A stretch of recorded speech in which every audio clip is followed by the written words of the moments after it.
This is GyroGearloose with a Lessons Learned New Improvements edition of RV Hacking on the Cheap for the 15-foot, 5-meter, or 0.75 cubit RGB LED strip. It's about $8 online from Banggood. If you haven't watched my prior video about the RGB strip, you may want to watch that one first so you'll understand what I'm referring to in my improvements. In my last installation, I drilled a hole through the side panel of the camper coming out of a cabinet in the bedroom, through the wall, and to the outside of the camper. This made a clean installation with all the control electronics inside. However, this actually turned out to be a problem. My family found it peculiar in order to always have to use the remote control from inside in the bedroom in order to turn the lights on and off or to change the color. So therefore, this installation, I'll be moving the control electronics to the outside of the camper so that they can be controlled when you're outside and actually looking at the lights. Also, I'll make the RGB strip capable of being turned on and off with the original porch light switch. And as a final trade-in benefit, I'll avoid drilling extra holes through the wall of the camper. Another YouTube video on here refers to using a 120 volt to 12 volt adapter with their RGB strip. Since this is being installed on a 12 volt native camper, there's absolutely no reason to do that.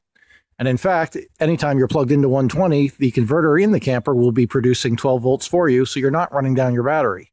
However, if you were using a 120 volt converter, as in the other video, then you would only be able to use the LEDs when you're plugged in. Since I frequently want to use my porch light when I'm not plugged into shore power, it made a lot more sense to just run the LEDs off the 12 volt natively. My installation trick that allows controlling everything from outside the camper is to repurpose the original porch light housing.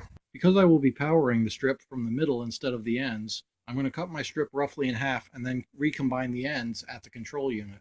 The way I'm going to do that is to take 3 of these joiners intended for linking RGB strips together end to end, and instead solder 3 of them together into a triangle splitter that will allow me to split the RGB strip into 2 directions, still controlled by one controller. In order to power the RGB strip directly from my porch light, I made an adapter that will act like a T10 bulb on one end and provide 12 volt for the controller on the other end. To produce that, I simply took a piece of plastic, bent 2 wires over one end, and shrink wrapped it so that it physically fits like the base of a T10 bulb, which is what I have in my porch light enclosure. Doing this, I can simply plug the RGB strip in, or remove it again if I wanted to remove it in the future. Most importantly, because the switch inside controls the porch light, the switch inside will now control the RGB strip. By having the control electronics outside in the clear enclosure from the porch light, the remote control will now work from outside. Here's my power plug plugged in place of the original T10 bulb. Here's the controller electronics. And finally, here's the electronics all connected to the RGB strip.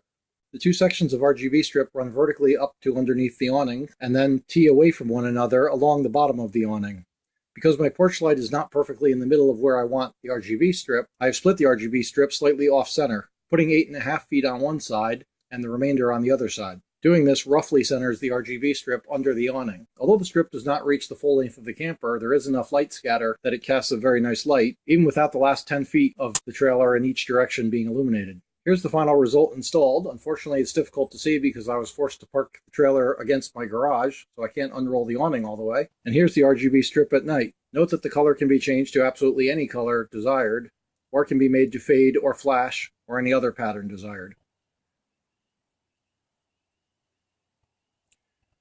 This has been RV Hacking on the Cheap with GyroGearloose. Thanks for watching, and don't forget to subscribe.